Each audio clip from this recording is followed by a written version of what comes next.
The time has come to ask for approval or funding or to greenlight a new way of doing things. When it's time for a conversation like that, this episode will help you get into the right mindset.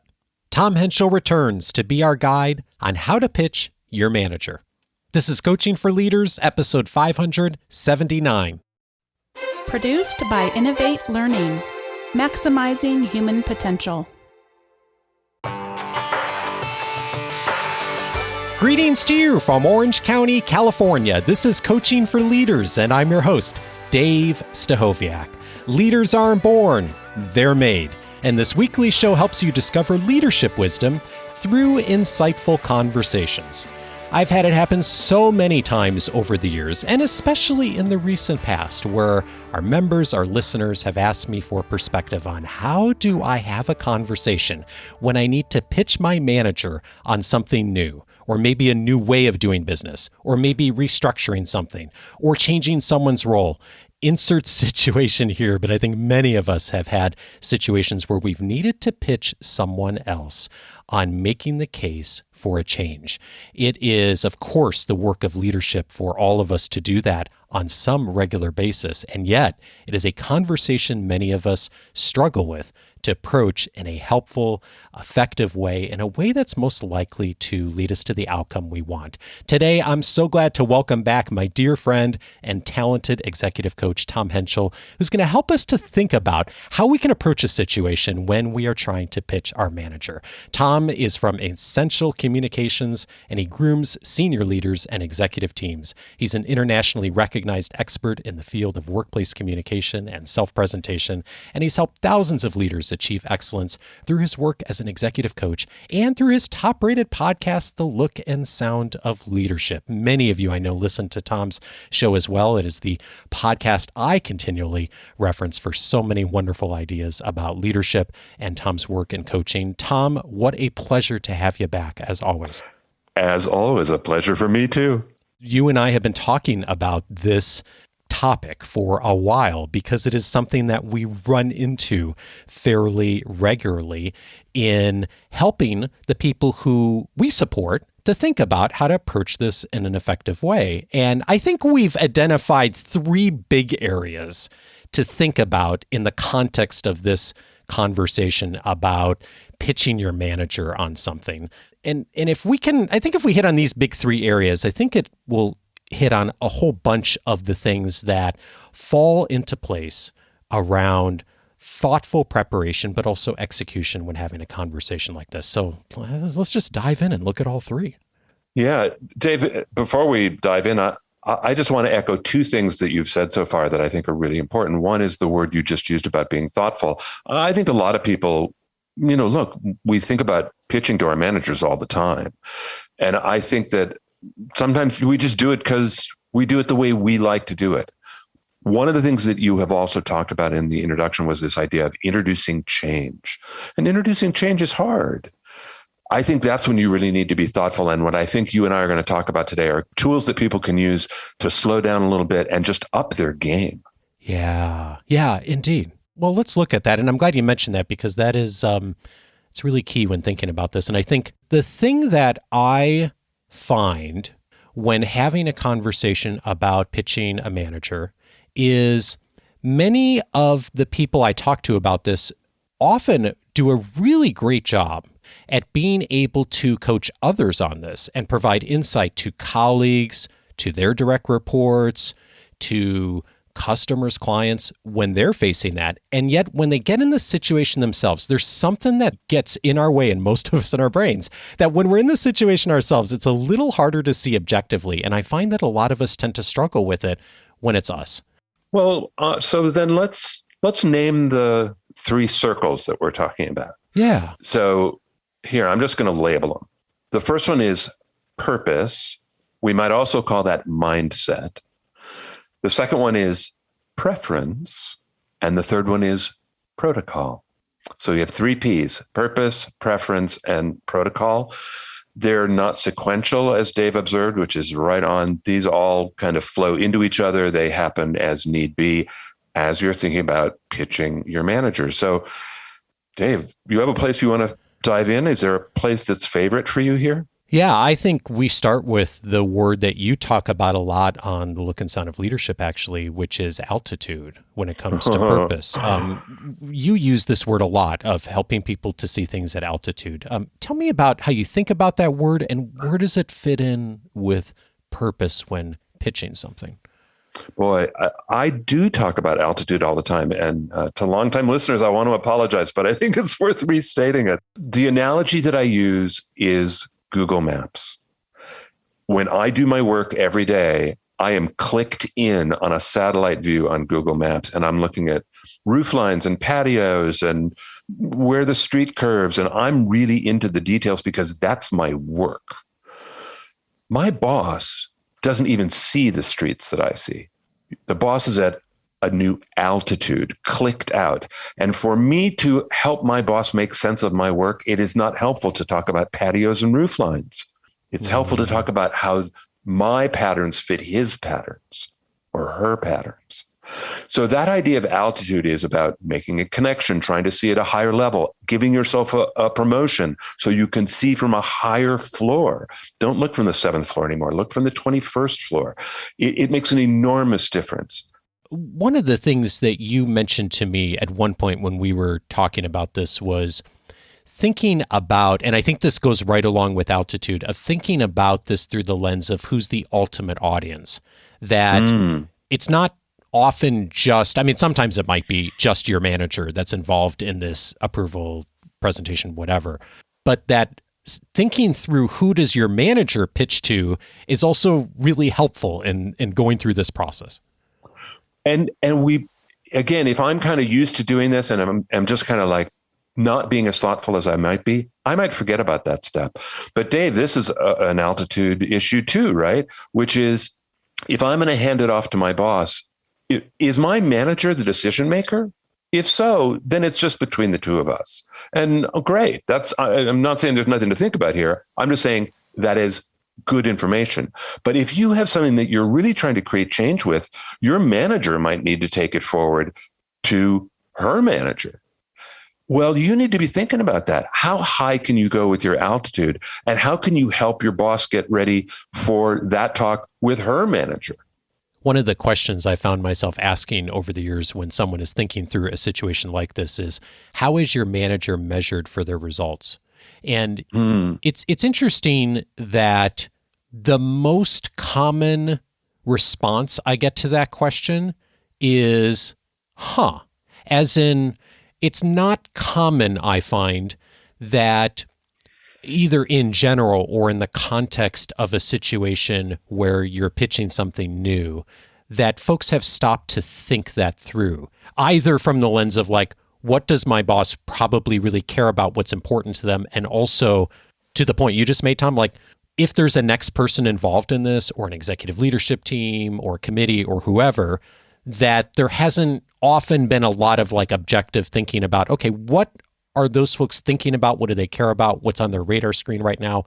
What's this year's objectives, this quarter's objectives, and how does this fit into that?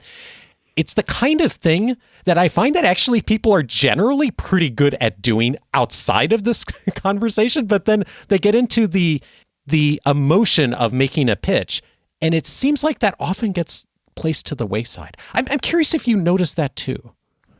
Yeah. So you talked about being able to kind of see how your manager gets evaluated at the end of her year, right? Right. Would I necessarily know that? And I was thinking, for the people who have direct reports, if I went to your direct reports and asked them about you and how you get measured at the end of the year, would they know? Would you know that about your manager? That's a really interesting thing. And there's no reason you couldn't know that about your manager. But I don't know that people necessarily share that with each other. And I think it would be a great idea if they did. Yeah, I don't think they do regularly either in most organizations. And I've had this, it's interesting you bring this up because I've had this conversation with a few people and they've said, well, that'd be kind of an awkward question to ask my boss. Like, we don't talk about this question of like, what are you measured on? And I find myself often suggesting that they look for breadcrumbs then of what is it that your boss is talking about in the context of staff meetings? What is on their calendar? What are the meetings that they're going to? And those don't often provide a clear answer to that question, but it's interesting if you will pay attention for a bit to what language is being said, what's being talked about in staff meetings, what's not being mentioned, what meetings are they going to. You can start to piece together like what's on their radar screen right now and what's important in the context of their work. That's great. I so support that. I've run into something that I think is interesting, and I wonder if your audience experiences this. I think when work was done in person, we gathered lots of information about each other just incidentally. Oh, yeah. And now that we're doing more and more work online, and some people only see their managers literally online now, there's no in-person meetings in that grouping. I think it's harder to get the information. Yeah. Yeah, I agree. And I don't feel like I have a great answer for like exactly how to do that either. But I think it's something for us to watch for and be conscious of like, do I know what's really happening at the at that higher level? And am I starting to look for the clues that would be indicators of that? You and I, in the conversation we had in the episode about managing up, you and I talked about having your manager as your biggest customer. And I think this is kind of what you and I are talking about right now for this entire episode today. This whole idea about pitching your manager. Well, how would you do it if your manager was your biggest customer? What kind of research would you do, right? All that. So right now I think we're still in the first bucket talking about purpose. Yes. Like, what's the purpose here? And so one of the things that I want to introduce is the idea of a business case. When I work with people on this, Dave, often we parse the difference between a business case and a reason. And the business case is the thing that, for example, would support your manager going to her manager, right? Suddenly it's going to influence the business. There's a business case for it. But I have all kinds of reasons. It's going to help me with efficiency, or it's going to help me this, or it's going to help me and my team this way. It's like, that's actually not what you want to pitch. I don't believe it is. Unless your boss has asked you to solve that problem, if that's what your manager is focused on, great. But this idea of purpose and business case versus purpose being a reason, I hope my distinction is clear. Yeah. So I'm curious, like when you are working with people on this and you're talking about the business case, what is it that helps someone to get past just the emotional stuff and to get to a place of looking at it from the business perspective? Almost exactly what you just said. I will ask people over and over, not what the business perspective is, but how would your boss see that? What does that mean to your manager? What is she going to think when you bring this to her? What's her questions going to be? Like, why would she care? Right? That I'm going to ask as many questions as I can to help the other person think like the manager. And that's what I'm going to do. And the business case emerges, or doesn't, by the way, or falls apart because you can't sustain it anymore. It's like, oh, well, maybe this isn't the right thing. Yeah. Yeah, indeed. Yeah. So I think being really rigorous about answering the question, why would she care? Why would she listen? Why would this matter to her? That's really what you got to do. And that really gets you down to the purpose piece, right? That really gets you to, why am I doing this at all? Yeah. So what would you think about going to bucket number 2, our second circle around preference? Yes, let's look at this. And I think there's so many different preferences that managers have on communication, what they're looking for, what they're not looking for, big picture versus detail, right?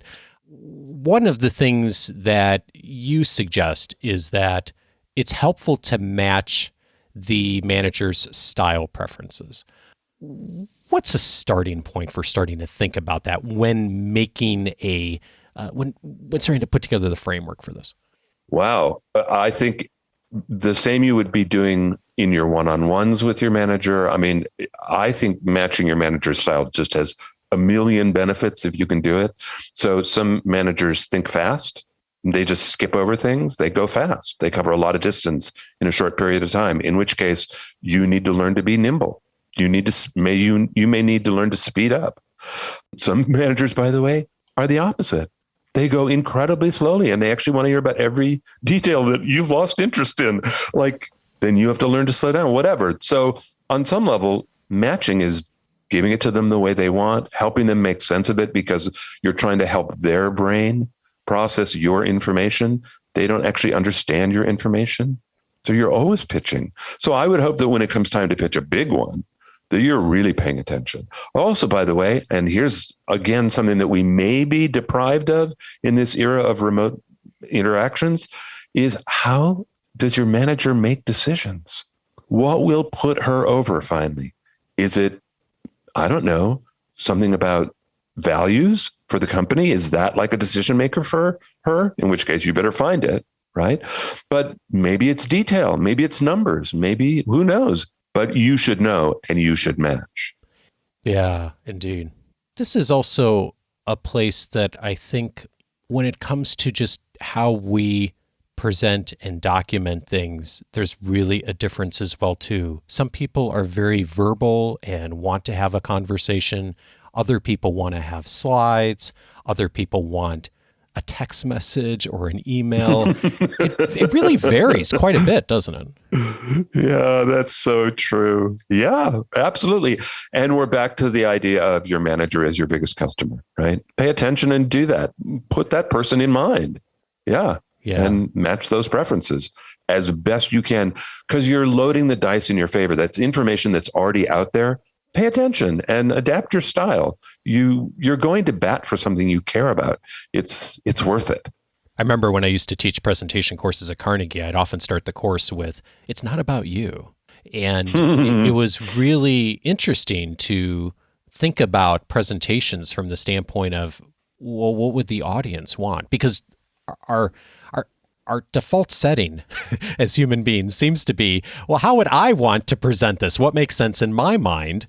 Versus stopping and thinking like, gosh, the last 4 or 5 times I've gotten approval from my manager, we did it over text message, or they really like slides, or and it's interesting. Like I've had this conversation both with myself and others of thinking like, well, I would never want someone to pitch me that way, and yet that's their preference, that's their style, and I think it's really helpful to just take a step back and think like, well, what is it that works for them, and how can I come alongside in a preference that is going to be more likely a style they're ready to engage in and used to? And if I can do that, it really ups the chances that you're going to have dialogue and attention and at least some consideration for whatever it is you're trying to pitch. Dave, what you're talking about to me is a real leadership skill, which is adaptability.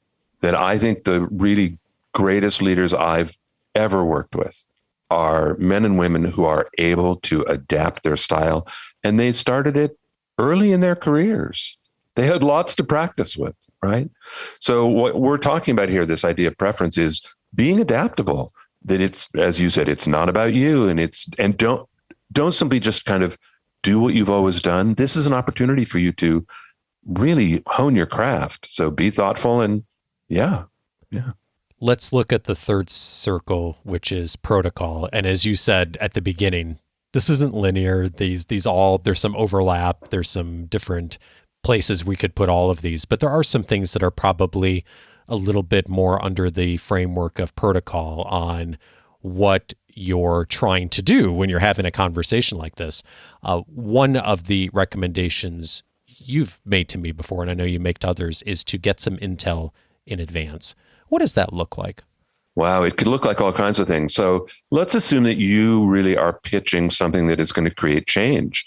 Your manager's probably not going to be the final decision maker. There's probably going to be some politics around this. There could be budget issues around this that your manager is going to have to fight for. I mean, who knows? I don't know how big the game is that you're playing, but I'll tell you what it might look like just as an example, because it made such an impression on me. This was many years ago at a tech company. They had one senior vice president who he wasn't brutal on his people, but he was demanding. Because most of his people were outward facing, he was really, really going to make sure that they could withstand the heat. And he was hard on them. And what ended up happening, speaking of gathering intel, was there were 3 layers of manager review before you got to that SVP. So that by the time you got in that room, you had been scrubbed. Talk about getting intel in advance, right? Yeah. They told you the way to put it together. Well, we don't all have that. That was a gift, actually, by the way. It was interesting. It was great. But yeah, get intel in advance. There's information out there. What are likely objections going to be? What are the questions that we haven't thought of that we need to answer? People actually know that stuff if this is on the radar at all. If you're making this up, if this is something that only applies to you and your team, there may not be a lot of intel out there, but maybe it rubs up against other teams. Who knows? There may be information out there for you. Indeed. It seems like there almost always is if you're willing to do a little bit of work in advance to think something through, especially for a very visible, high value item thing you're trying to pitch. I was just thinking about one of our members who I've worked with over the last year, Tom. She's so impressive, and she is really, really great at having regular conversations with other executives in the organization and finding out what's important to them and what's on their radar screen, and formal and informal. And then when inevitably the situations come up where she's pitching something to somebody, she often will go and have conversations with peers and colleagues and say, hey, what am I missing here? What am I not seeing? And it's so helpful going back to that emotion and our tendency of all of us to kind of think about things from our perspective. It's so helpful to broaden our perspective and to see some of the obstacles, the blind spots when we're spending time in advance, like getting objective perspective from others and like spending some time to do that and build those relationships, even when it's not part of the structure of the organization. So helpful. What a great story about that woman. She sounds fantastic. Like that somebody is spending part of their job, some of their work hours, simply gathering intel, building relationships, building bridges, creating alliances. That's fantastic. And again, by the way, in this remote era, it just takes effort. It's not that you can't do it. It just, you have to be conscious about it and make it happen. It's not going to happen walking down the hallway anymore. So that's just an amazing skill. And it's one of those things where I go, yeah, that will, of course, help you in all kinds of parts of your career, including pitching to your manager. Yeah, indeed. And one of the other distinctions you made to me when we were thinking about this is, what are you trying to do in a conversation where you're pitching? Are you making a recommendation? Are you trying to suggest a specific path forward? Are you just trying to talk about options? Like I think one of the important points here is to really decide in advance, like, what are you trying to do in this meeting? What's the outcome that I actually want? Yeah. And it's funny, that feels full circle to me to the very first circle that we talked about purpose, right? Because that's kind of what we're talking about here. I think also in terms of protocol, these ideas about what are you recommending is to make sure that you're in the culture and of the language, and just that you're, unless you're actually literally trying to introduce new terminologies and things, which happens sometimes, by the way. I have someone who literally has to teach his business the language because none of them know the language. That's a protocol issue too, right? But this idea of really making sure that when you clarify your purpose, like, are you making a recommendation? What is it? Are you in your culture? Are you using all the words that everybody recognizes? How would you know if you're not? Well, Dave, there's a part of me that wishes that people do learn their cultures, that people assimilate. And because that's a survival strategy for us as human beings, that's actually what we do in our tribes is we assimilate, and it's not always a conscious choice, but it's what we do. We imitate people. If you go to a different part of the country, you start to get an accent. I mean, we do that with each other, right? Yeah, sure. So there's a part of me that hopes that people are observing each other already, and that isn't that big of a stretch. Or, by the way, that mentors or colleagues of yours might help you out and say, that's not how we talk about it. There's a benefit in being able to speak the language. Yeah, indeed. one of the things that I learned from Carnegie, and I think it's really helpful in thinking about from a standpoint of protocol, not only preparing for a conversation like this, but also actually having the conversation, is clearly defining the problem that you're trying to solve. Almost always there is a recommendation, a pitch to do something, budget is, and I think this gets back to what you said about the business case too, Tom, is that if it's not really clear what problem you're trying to solve, I think it becomes a little more questionable as to whether there's really a business case for it. That if you can clearly define the problem and cite some recent examples of the problem, here's a time that this happened in the last 6 months where this caused whatever business issue on metrics, on revenue, on expenses, on marketing, or here's a time that we've seen this trend, or here's the data we can pull. It's interesting how often I find that people really haven't either defined the problem for themselves, or they have defined the problem, but they never really say that out loud. And it's not clear to the manager or the executive committee or whoever, what is the problem we're trying to solve here? Is this just a nice to have, or is this actually really address a problem? And I think getting clear on that in your own mind, but also saying that out loud at the start of here's the problem, here's examples of this problem, and then going into the path forward from there. I think that's really key. Boy, I want to build on that. So there's a real simple structure that I teach people around telling a business story. And it's really, really simple. And it sounds like what you're talking about. So I'm just going to throw it out real quick. Oh, yeah, people. Please. I'm so interested in hearing this. So part one is the want. Part two is the obstacle. And part three is the resolution. Want, obstacle, resolution. Huh. And you can think of this as any kind of storytelling of any movie, book, any story that you have ever experienced. So the example that I use is The Wizard of Oz. Dorothy wants to be over the rainbow, and then she wants to come home. We as the audience always know what Dorothy wants. Your manager needs to know what you want. But then to make the story compelling, Dorothy has a problem. She can't get over the rainbow in the beginning because it's only imaginary, but then she can't get home because it became real. Right? That's an obstacle. And by the way, there's somebody trying to kill her. Oh, that's an obstacle, right? So there are obstacles for you in your business. If you in your business want something, what's stopping you? That's when people actually lean forward and go, oh, that's an interesting idea. And they get engaged.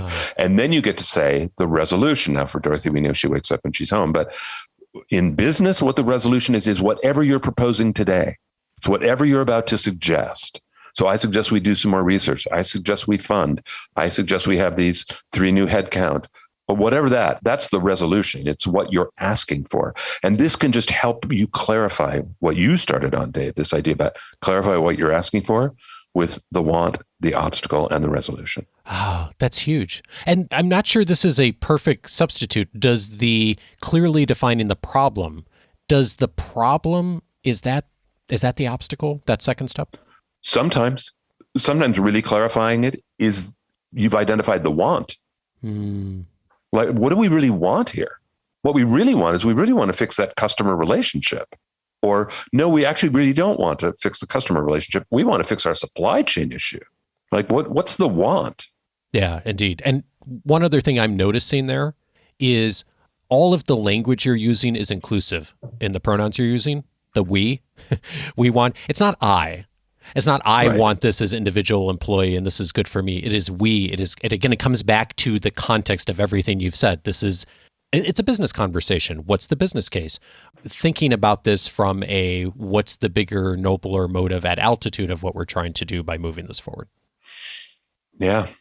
So I have a kind of image that I hope people will I hope it'll stick with people about this whole issue. And it's often kind of what I try and help people think of.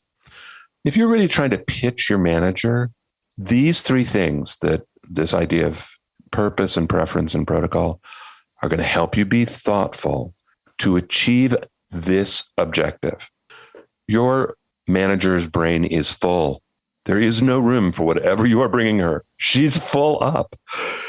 And yet somehow you need to find a way to make some space in there and put this into a place that will get some attention in what is already a very crowded space.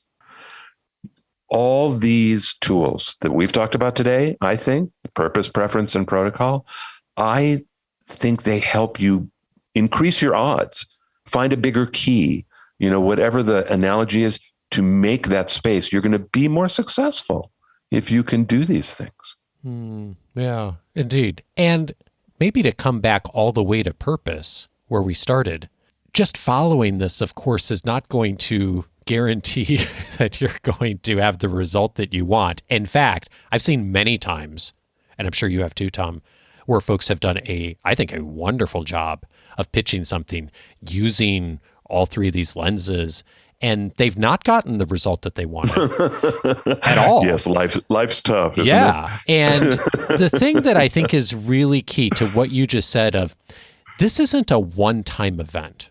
Almost never is it. Part of this is, even if you don't have success in whatever the thing you're pitching today is, by following a process like this and thinking about these three lenses, if you do that well, you're establishing yourself as someone who's able to, like you said earlier, think at altitude, make the business case, using inclusive language, looking out for what's the big picture of what we're trying to do. And I also have seen it happen many, many times where someone has not been successful on the initial conversation, but then on something else 6 months later or something related, because they have done the work, because they have looked at it through this lens, that they're much more credible in the minds of whoever the person is they're trying to pitch. And as a result, have had more success in the long run. Boy, the way I interpret what you just said is that it allows you to think about your career and not this one issue. Yeah. And the analogy that comes to mind just quickly, I used to be a professional actor, and there were auditions that felt like they would be life-changing. And in fact, they were, right? I mean, like auditioning for a pilot or something that it could change your life. It does you no good to get focused on that. Right. So for you to get focused on like, oh my God, what if this pitch doesn't go well? Oh my God, what if my manager gets angry at me? Oh my God, what if? It's like, that's not helpful. It doesn't help anything. So you need to be able to compartmentalize, put that aside, right? And just do your work, do your pitch. You have had the unique perspective of both coaching a lot of people on how to do that over the years, but also yourself doing that so many times, going into auditions. I've heard you tell me so many stories over the years of interesting auditions you went into in your past career. Did you find something, either for you or for others, that's helpful in those moments to do that, to set aside that big picture, life-changing career feeling that so often we have, and to be able to just show up in the moment? It's a choice. I mean, and it's a hard muscle to exercise, especially, by the way, if you don't get to do it often. If you were only, I'm going to put this in quotes, if you were only, quote, on stage, close quote, 2 times a year, that would be really hard. That would be anxiety producing. If you're doing it every week, who cares? At a certain point, it's like, whatever. So I think one thing is to truly treat it like this is something you do. This is just part of your job. It's one of the things you do. And no one moment is going to make or break your career. It's just not. That's a fallacy. And the story that you told, Dave, you might not get the thing in the moment, but you might get the thing later. Oh my gosh, I have stories about that in my own career where, years later, somebody would say to me, yeah, well, we never hired you for that other job, but we're really glad you're here today. I was like, what? Like, you know what I mean? You just never know where the ripples are going. So just show up, be present, don't freak yourself out. Tom Henschel is the host of the top-rated podcast, The Look and Sound of Leadership, my favorite show to listen to. Tom, thank you so much for your time and your wisdom. And you, Dave. Thank you. Always a pleasure.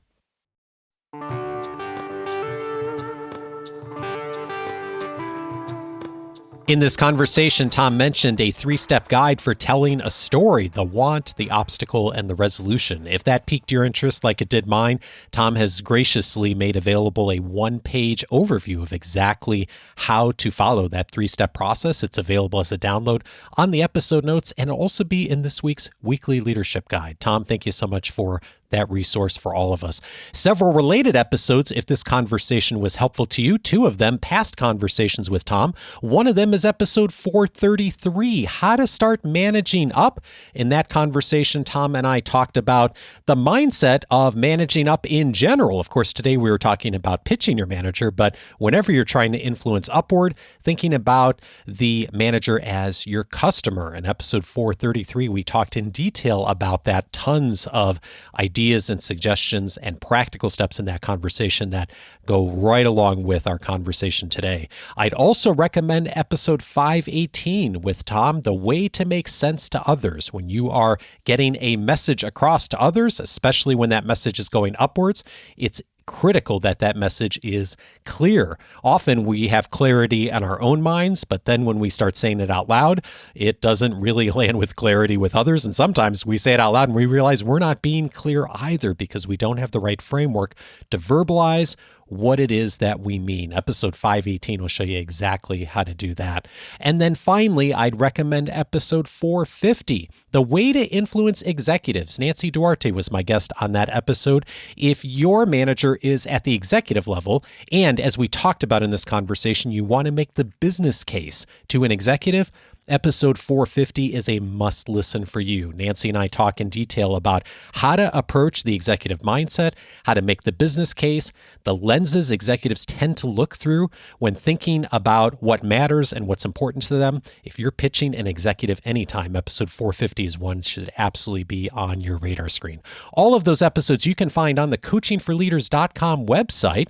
If you set up your free membership at coachingforleaders.com, that's going to give you access to the entire library, searchable by topic since 2011 on so many places that we have explored. One of those areas is executive presence, as we talked about a bit today.